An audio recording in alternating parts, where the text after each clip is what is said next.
Hello, magandang umaga mga kabote. Ito po kami ngayon. Naglilinis po ang asawa ko ng harapan. Napakalinis po ng aming harapan. Nandahil po sa asawa ko.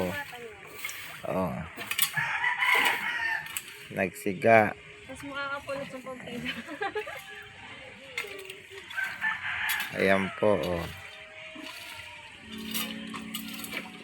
Tapos po yung aming isang anak nagsasaing. Yung isang bata nagugas po ng paa. Nakatapak na nata.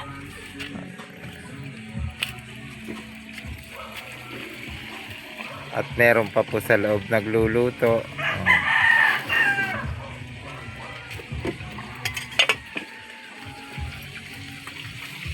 Nagluluto po ng isda. Pagpiprito. At ito pa po ang ulam, paa.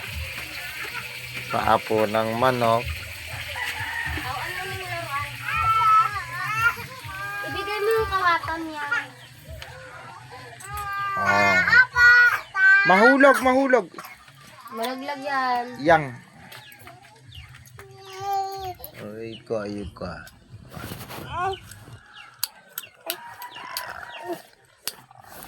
Yan ka na kay tatay siya. Huwag ka nang lalapit na kina. Hello po, mga kabote.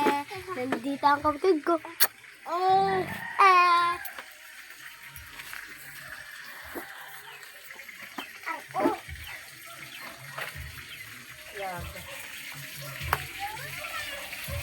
Hindi sila sasaktan ng kapatid eh.